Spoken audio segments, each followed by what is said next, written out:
Alright, so we now move on to trigonometric equations, but of the linear method, the second type, the second form that we're going to be looking at. And in this case, we want to isolate sine bx minus h or cosine of bx minus h. So in this format, we have several steps that we need to follow. So our first step in this case is to find the period.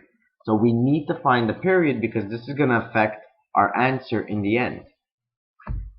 The second step is that we want to isolate this expression. So this whole sine bx minus h or cosine bx minus h, we want to isolate that on one side. We then follow by finding the angles over the interval 0 to 2 pi that satisfy the equation. So to do this, we're really going to have to go back to our trig circle, our remarkable angles, or the arc sine or arc cosine function, depending on what we're dealing with. Our basic rule for this step is that for sine functions, you can use pi minus theta to find your second angle, and for the cosine function, you can use 2 pi minus theta for your cosine function. So the next step is that we're going to be isolating the x, and once we do all this, we're going to determine our solution set, which we need to take our period into consideration, which is why we solved for the period in step number 1. So, again, these are several steps, but they're fairly easy once we get the hang of it.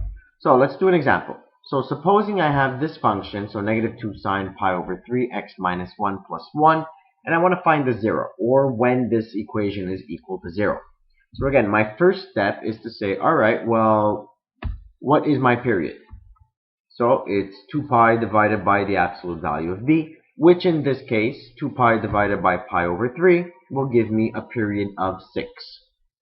So far so good. We then move on to step number 2, and in step number 2 we ask ourselves, okay, can I isolate this expression? And I could. So I get sine of pi over 3 x minus 1 is equal to half. So this is different from the first form that we looked at previously because in this case I have a b and a h value that I cannot remove. This is pretty much stuck in my function. So there has to be another way of solving this, and there is. And if we go back to step number 3 tells us that we need to look on our trig circle where the value of sine gives us half. And this happens twice. So the first time that it happens would be at pi over 6. And then the second time that this would happen would be at 5 pi over 6. Now, how did I get this? How did I know that automatically this was pi over 6? Well, first thing, I know my trig circle by heart. So that's why I'm able to do this. But even if I didn't, I would just look at my trig circle and say, okay, well, when is sine of x going to give me a value of half? And this occurs at a reference angle of 30 degrees. And what is a reference angle of 30 degrees? It's pi over 6. Now, when is the sine going to be a positive number? So half is a positive number. And this occurs in quadrant 1 and in quadrant 2. Which means that the 30-degree reference has to be pi over 6 and 5 pi over 6. Or, additionally, you could have said, well, I know it's 30 degrees. I know that's pi over 6. And then I told you just do pi minus that angle, and you get your second angle. So either way, whichever method you decide to use, you're still going to get two values where sine of x is equal to half.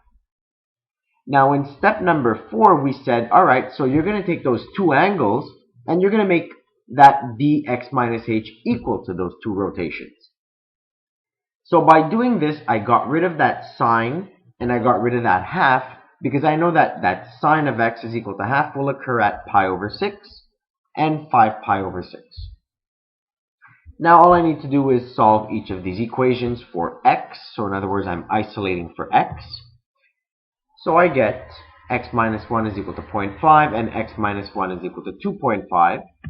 And when I solve, I get 1.5 and 3.5. So these are my x values. However, we know that our trig function has a domain over all real numbers, which means I'm going to have several answers possible, and these are just two of the few that will take place over the whole domain. So if I'm looking for just certain answers in one period, then I would say, okay, well, 1.5 and 3.5. However, for all my zeros, I need to add 6n. And the reason is, n represents the number of turns. So if I do an extra turn, I would add 6 because 6 is my period. So in other words, between 1 and 7, because this would be one period, I would have zeros of 1.5 and 3.5. But when would these repeat? Well, in the next cycle, so from 7 to 13, I would need to add 6 to each of those zeros. So again, always make sure that you are using the period that you are finding your function in. And then if they want all the zeros, well, then you just add that period n to your both answers. So example number 2 now. We get 2 sine pi over 2, x minus 1 minus root of 2 is equal to 0. I solve for my period right away. And in this case, I get a value of 4. So my period is 4. I then move on to step number 2. And step number 2 said that I need to isolate my function. So by isolating my function, I get sine of pi over 2x minus 1 is equal to the root of 2 over 2. And in this case, I ask myself again, when is sine of x going to be root 2 over 2? I know this happens at a reference of 45 degrees, which is pi over 4. Now, when is sine positive? Quadrant 1 and quadrant 2, which means that I'm going to have pi over 4 and 3 pi over 4. Additionally, you could have just said, well, pi over 4. Okay, so I said pi minus pi over 4, and that gives us 3 pi over 4.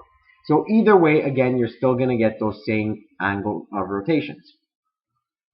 Now, because we solve for these angles, I'm able to make bx minus h equivalent to both of those. And all I need to do in this case now is just solve. So, isolating for my x, I get x minus 1 is equal to half, and x minus 1 is equal to 3 over 2. And I get an answer of x is equal to 3 over 2, and x is equal to 5 over 2. Once I get these two answers, I need to ask myself, alright, well, what was my period and what did I start at? So I started at 1, and I know my period is 4.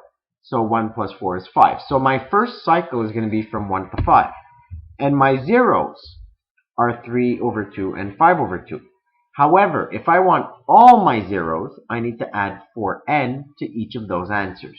So again, just make sure that you look at the question and that you are actually solving it properly, because 3 over 2 and 5 over 2 are correct answers. But I could have asked you for the zeros on the second cycle or on the previous cycle. So it all depends on what cycle we're looking for, or if we're looking for all possible answers. Alright, example number 3. Now this one is just a little bit different. So for this one here, we say, what's the first step? Well, first step is always going to be finding that period. So 2 pi divided by the absolute value of b, which gives me an answer of 2. So my period is 2. Second step, I need to isolate the sine expression. So sine of pi x minus 8 is equal to 1 over 3. But now we run into a problem. Because if I were to ask you, when is the sine of x going to be equal to 1 over 3? Well, that's not one of my remarkable angles. I don't know that. I didn't memorize that. So in other words, there must be another way. And there is.